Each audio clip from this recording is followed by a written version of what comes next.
Auditeurs, auditrices, Radio Côte Caraïbe, nous toujours au centre des arts, on l'obita dit, on l'obita vrai. Donc ça va prendre longtemps et merci pour ça, les Radio Côte Caraïbe, pour toujours écouter nous. Nous allons essayer d'informer les autres, elle va voir en lien en âge, elle va pour battre tout artiste en résistance force là, parce qu'elle va essayer aussi, elle va arayo, mener résistance à yo. Et bon, nous, sans envie là, nous, Guadeloupe là, parce que nous avons trop misère. Elle va nous pour sortir dans ça. Si vous avez bien, on a une belle petite table, si vous pouvez faire un petit lumière à la table là, on a une belle petite table qu'on a aussi, ça pense que c'est lié les naffes et nous, on roule à fil tout simplement. Nous avons montré qu'elle veut recyclage, nous avons fait un genre éco-artistique, elle vont une inscription là, c'est au qui l'amour. On a qui est là, l'amour, c'est l'amour nous brisons, nous tous brisons l'amour. Elle veut respect et l'amour, c'est comme ça nous qui peut avancer. Donc après nous avons une décoration locale, elle veut une jeune artiste en devenir, il y a une puissance, ça a bouilli encore. Et qu'elle a, il crié, il peut expliquer nous toujours l'alchimiste. Alors première question à Kéba, pour un bel sourire là ça. En qui genre on fait prendre pseudo là ça, l'alchimiste, et pourquoi et quand? Alors c'est une longue histoire. D'abord en créole ou en français? Comme tu veux, libre expression. Alors d'abord l'alchimiste. C'est quelque chose que j'ai entendu, c'est une chanson que j'ai entendue en cours de Abdel Malik, un chanteur africain, qui parle en fait de son contact avec Dieu, qui dit qu'il n'était rien avant sa rencontre avec Dieu, avec l'univers, qu'il a fait sortir du rien où il était vain et il est devenu quelqu'un en fait. Et il s'est rendu compte que l'homme n'est rien si ce n'est par la nature. Et après cette chanson-là, un jour j'ai rencontré par voie vidéo Patrice. Je ne me rappelle plus de son nom, mais c'est un alchimiste. Il utilise le langage des oiseaux. Et je travaille beaucoup avec tout ce qui est métaphore, tout ce qui est figure de style. Et en fait, mon travail aussi se reflète beaucoup par ça. Donc, ça veut dire que mes dessins représentent quelque chose indirectement. Et à travers tout ce que je fais, en fait, c'est toujours indirectement, je fais comprendre quelque chose. Ça passe souvent par la nature, par tout ce qui est forme féminine. Tout ce qui est cercle d'ailleurs, c'est féminin. Ça a toujours un rapport en fait indirect à quelque chose et donc mes messages passent par mes dessins. D'accord. Voilà. Donc tu me disais tout à l'heure que tout ce que tu fais dans cette symbolique justement de la forme féminine, pourquoi tu te sens obligé de revenir justement à ce que je dirais être la source de ce corps qui nous a vu naître, de cette femme. Et où nous avons tendance à créer sa forme pour tout le temps. Est-ce que ça a un rapport avec ton art? Eh bien, je pense que c'est ça parce que j'ai été élevée par des potomitans. Et maintenant, aujourd'hui, il me semble que je suis devenue cette femme potomitan parce que je m'occupe de 2 enfants seuls. Et je pense que c'est ce qui caricature en fait la puissance, on va dire, de mon art, parce que tout le monde trouve ça puissant qu'une femme puisse représenter des femmes nues ou dans des postures, on va dire, certains disent vulgaires ou obscènes, mais pour moi c'est tout ce qui montre la beauté d'une femme.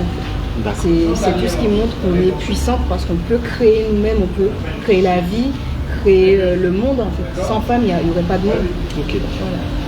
Quand je t'entends parler, j'ai l'impression que silencieusement, j'ai envie de dire que tu décris une réalité caribéenne, guadeloupéenne dans notre société aujourd'hui, qui est certaines fois, moi je dirais quand même, un mal, parce qu'on se rend compte qu'en fait, bon nombre d'entre nous,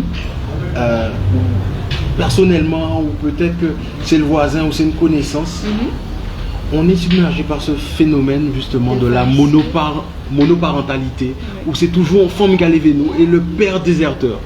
Donc, quel est ton avis là-dessus? Toi qui aujourd'hui, je suppose, a grandi dans ce contexte aussi, toi qui aujourd'hui est devenue mère, femme aujourd'hui, élève 2 enfants, si je ne dis pas de bêtises, à bout de bras, si on peut dire comme ça, de tout ton cœur, de tout ton âme, de toutes tes forces.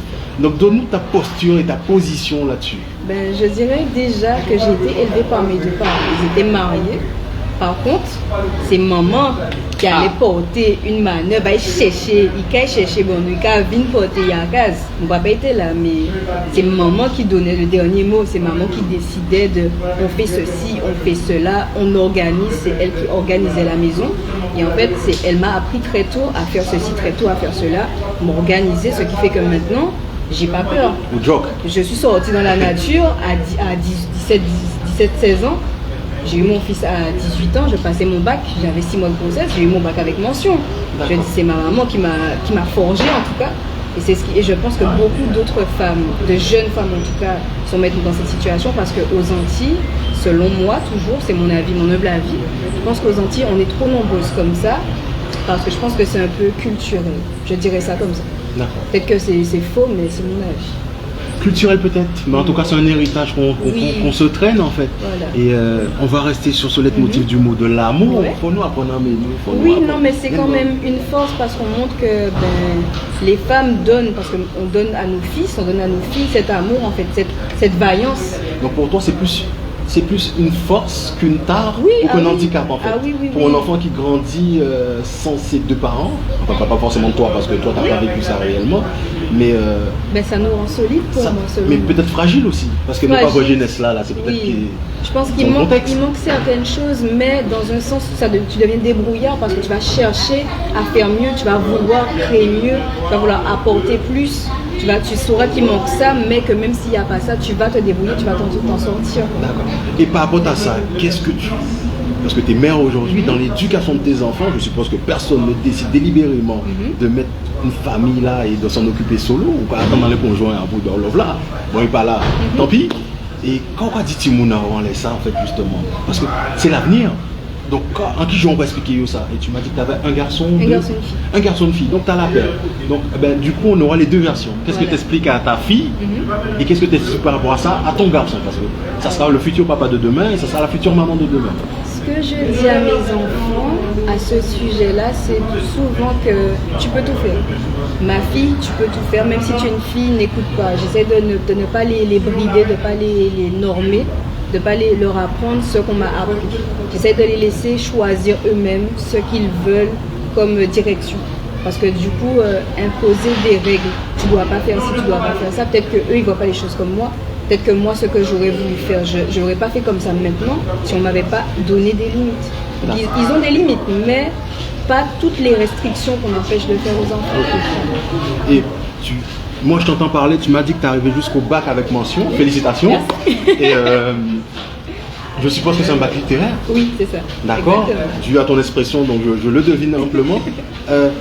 Mais comment t'es arrivé à l'art? Parce qu'on va s'approcher petit à petit sur comment t'es arrivé à ça en fait. Quelle est ta technique, ton support, tes motivations, tes inspirations, si t'as des artistes en tête. Bon, je te balance tout ça et je te laisse parler de ton art. Librement, il y a mieux que toi pour elle. Je vais reprendre du début alors, avant l'alchimiste, tout ça, parce que ça c'est plus au lycée.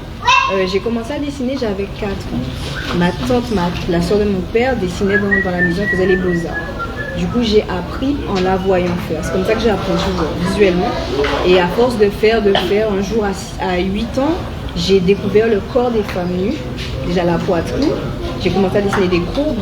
Et après, je suis restée sur ces courbes-là. J'ai commencé à chercher des motifs complexes, des puzzles, des casse-têtes. C'est beaucoup mon monde, en fait, beaucoup mon univers, les Rubik's Cube, les coloriages magiques, tout ce qui est complexité, en fait. On va dire que l'intérieur de mon esprit, j'essaie de le montrer. Souvent, mes dessins ne me conviennent pas parce que ça ne va pas au fond de la recherche. Je veux vraiment qu'on voit une de mes créations. Aujourd'hui, on voit ça. Demain, on voit autre chose. Après, demain, autre. Il faut que tous les jours, ce soit un renouveau. Tous les jours, ce soit quelque chose de neuf. Et j'ai pas fait d'études d'art du tout, à part en musique. Du coup, j'ai eu mon bac avec l'option musique, où j'ai eu 19, c'est ce qui m'a donné la mention. Voilà. Mais ça n'a rien à voir. Et après, pour la suite, j'ai décidé de lancer mon entreprise il y a 2 ans. Donc là, c'est mon entreprise qui crée les tableaux, qui customise des vieux meubles, donc des meubles de grand-mère, comme je disais tout à l'heure. On est là devant Radio Côte Caraïbe, justement. Oui. Tu me dis que tu as créé ton entreprise. Félicitations à moi, mes vrais jeunes entrepreneurs, comme ça, des gens qui ont les couilles. Oui. Excusez-moi, même sous son matin. J'en ai. Excusez-moi de ça, ouais, ou ils ont belle père même. Que entreprise a. Eh bien, profite, explique-nous comment s'appelle ton entreprise, qu'est-ce que tu promouvois et pourquoi tu commandes des choses. Parlez, le micro est à toi. D'accord. Alors, du coup, mon entreprise s'appelle Le Dynaste. Je crée sur du vieux mobilier, de vieilles chaussures, de vieux vêtements. Excuse-moi de te stopper. Oui. Je te connais pas. Oui. Mais je crois comprendre comment tu fonctionnes. Je suppose que si ton entreprise s'appelle Le Dynaste, oui. C'est pas anodin. Il y a quelque chose en dessous. Faut dire. Tu as compris. Tu as compris. Alors, ça s'appelle Le Dynaste pour le Dynaste Hercule. Donc le scarabée, le sieur de long, endémique de Guadeloupe, avec la corne un peu en crochet. Qui n'a pas pris ça? Le sieur de long. Ouais, mais ça nous notre nom. Mais j'oublie, c'est soit je vois, avec le crochet, oui. Ouais. Donc j'ai eu ce nom-là, je l'ai recherché parce que je cherchais un animal qui me caractérisait moi. Donc en fait, en recherchant toutes les caractéristiques de l'animal, le fait qu'il soit rude, qu'il sorte de n'importe quelle galère, il se fait manger par des rats, il se nourrit en fait de tout ce qui est moisissure, tout ce qui est humidité dans la forêt, mais il sort du fin fond de la forêt, en fait c'est rare de le voir. Et je me suis dit ça me caractérise beaucoup parce que j'en ai bavé. Et pour sortir, pour construire en fait ce que je construis maintenant, j'ai ramassé tout ce qui a été cassé de moi et j'utilise ça pour bâtir aujourd'hui.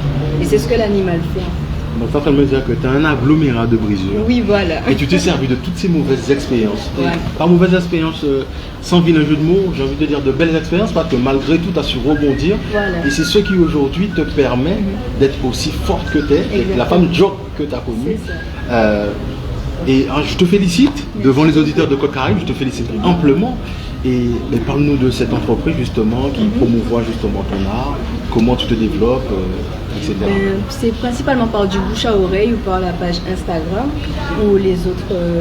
En fait, je crée uniquement à la demande. C'est-à-dire que je veux que les clients se sentent comme si c'est eux qui avaient créé ça, comme si c'est eux qui avaient fait l'œuvre.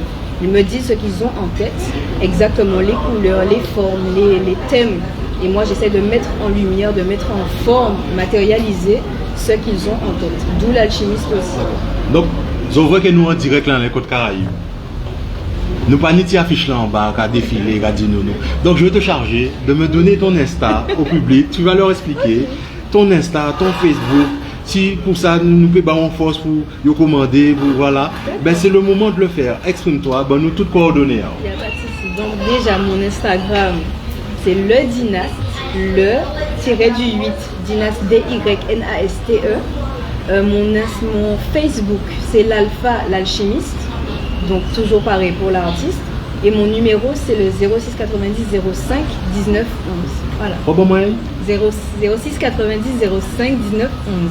Public Côte Caraïbe, j'entends.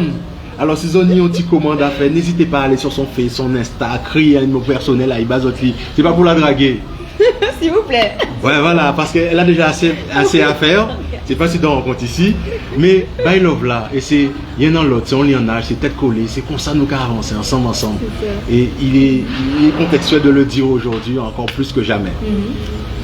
Alors, je vois que ici tu es résidente. Oui. Dans ce squatting. On bitait en lalo, on bitait marron, le marronnage moderne, donc on a fait jeu de là. Comment ça t'est arrivé de venir ici? Comment tu t'es approché des artistes ici? Comment t'es venu l'idée? Pourquoi t'es là? Au si jeune âge, maman de 2 enfants, quand on a fait là? Alors, tout d'abord, on m'a invité, premièrement. Bon, c'est vrai que je voyais ce qu'il faisait déjà sur les réseaux. Et puis je me suis dit, mais en cas vous et moi, parce que moi je fabrique toujours quelque chose, je crée sur n'importe quoi, donc j'avais besoin d'un espace pour être à ma place, pour me donner entièrement, matériellement, sur des œuvres, sur des murs, sur des tableaux. Et ici c'est l'endroit parfait. Et du coup j'ai fait des contacts, etc. Et ça fait qu'on a d'autres projets à l'avenir. Et ça fait que c'est que le début, quoi. D'accord, donc c'est le début d'une belle aventure. Oui, c'est ça. Et vous êtes là parce que le contexte social oblige.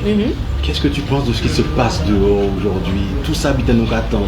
Parce que nous sommes radio Côte Caraïbe, mais on a une rayonnance, et en tout cas on prétend une rayonnance internationale, en tout cas nationale, comme une France, Guadeloupe, Martinique, tout le monde entend nous. Donc là on parle au peuple, on veut s'exprimer au peuple, on veut s'exprimer au monde. Donc dis-nous ton avis, comment tu ressens les choses aujourd'hui, ça est qu'à fait. On parle de département, mais nous avons constaté qu'elle limite, nous c'est des colonies encore, parce qu'on est gouverné par une poignée, voilà, de l'import à l'export, ne nous appartient pas, la distribution ne nous appartient pas, nous. Est-ce que nous en payons en nous-mêmes? Est-ce que payer en nous-mêmes c'est en nous? Donc qu'est-ce que tu penses là-dessus? Quel conseil que tu peux donner? Quel est ton point de vue là-dessus? Comment tu ressens les choses en tant qu'artiste? Parce qu'un artiste c'est quelqu'un qui a une sensibilité exacerbée selon moi. Donc comment vis-tu les choses? Je pense qu'on est un peu en attente limite parce que on nous a déposés sur l'île, mais on n'était pas censé rester, à mon avis, selon ce que je vois en tout cas. Parce que je vois qu'on nous a déposés et finalement c'est d'autres personnes qui s'installent aujourd'hui. Je vois que moi j'ai 25 ans, je veux construire, mais il n'y a pas de place. Parce que des personnes qui sont extérieures à l'île viennent s'installer à ma place. Je vois que même au niveau du travail, c'est d'autres personnes de l'extérieur qui viennent chercher le travail. Il y a rien en fait. Mais comment t'expliques le fait qu'on n'arrive pas à s'approprier justement nos terrains, les métiers justement qui sont sur l'île? Comment t'expliques ça? Est-ce qu'il n'y a pas faute en nous aussi? Ben non, je pense que dès le départ, en fait, les choses étaient faites pour que les enfants de ceux qui étaient là au début et qui avaient déjà ce pouvoir prennent directement les rênes, et que nous, ce qu'on est à faire, c'est vraiment pas suivre, mais travailler pour un tel. Donc finalement, on finit par suivre nos ancêtres en fait. Donc quelque part, c'était écrit. Voilà. Et on va rester dans le fatalisme. Ouais. Il n'y a rien à faire. Ils nous font croire qu'en fait, on est enchaîné et que c'est pas possible de sortir de là. D'accord, parce que tu as dit comme nos ancêtres. Mais si on fait quoi en 7 ans, moi? C'est nous qui arrêter. Nous marrons. Nous bas. Et nous pas broumer. C'est ça. Et nous pas libérer nous de tout ça. Ah, mais c'est sûr, il faut vraiment, même tout ce qui est principe, tout ce qui est normes, moi tout ce qui est masque et tout ce qui est règles sanitaires, je le respecte parce qu'effectivement il faut rester pacifiste. Mais mes enfants, je dis non, ils ne vont pas imposer à mes enfants des vaccins, ils ne vont pas nous imposer quelque chose qui n'est pas obligatoire. Moi je pense que Dieu nous a fait avec des poumons pour respirer, je ne vais pas marcher dans la rue comme si je suis bâillonnée, non? Donc tu m'expliques qu'en fait tu es en résistance par rapport à tout ce qui se fait, toutes ces décisions gouvernementales qui sont prises en amont, et que derrière, contrairement à ce qu'on pourrait nous laisser croire dans les médias occidentaux, on n'est pas dans une défiance systématique. C'est ça. On est plutôt dans une défiance raisonnée. Voilà, on essaie juste de préserver nos êtres, notre vie, parce que c'est la vie en fait, la respiration, l'air qu'on inspire, c'est ce qui procure la vie. La liberté individuelle, voilà, par-dessus tout. On n'est pas forcément dans un conflit, mais tout le monde n'a pas envie d'être bâillonné. Tout le monde a envie, par exemple, juste le sourire. Tu marches dans la rue, maintenant tu souris à quelqu'un, on te demande quel problème hein. Parce qu'on voit que tes yeux. Ça a une réponse à... Voilà, on ne comprend pas que tu souris simplement à la personne parce que tu as apprécié de voir son visage. Donc il y a une rupture de communication. Voilà, entre j'ai l'impression qu'ils mettent de plus en plus de barrières, notamment la distanciation, mais avec tout ce qui est sourire, le contact, il n'y a plus rien en fait. Ils sont en train de faire de nous des machines. Donc il n'y a plus d'humanité en fait. Déshumanisation systématique. Voilà. Et on n'est pas des robots, on n'est pas des bêtes. On était des meubles, je crois. On n'est plus des... On l'est encore? J'espère que non. Ah bah ça, c'est ça Colbert dit. J'espère que non. En tout cas, je ne le suis pas. En tout cas. C'est ça. Voilà. Eh bien, je te remercie. Mais moi aussi. On va faire un peu le tour encore, parce qu'il y a d'autres artistes en résistance encore. Nous, tout le monde a la parole à la radio Côte Caraïbe. Je te remercie et je te souhaite une période de vœux, de toute façon en 2022, bien du succès. Mais vous aussi. Et j'entendrai parler de toi encore. Ah, ça, c'est je sûr, fais confiance pour ça. c'est que le début. Et en bien. Donc, envole-toi, papillon. D'accord. Et merci pour toi. Merci beaucoup. Ok. Bye bye. On va tout à l'heure.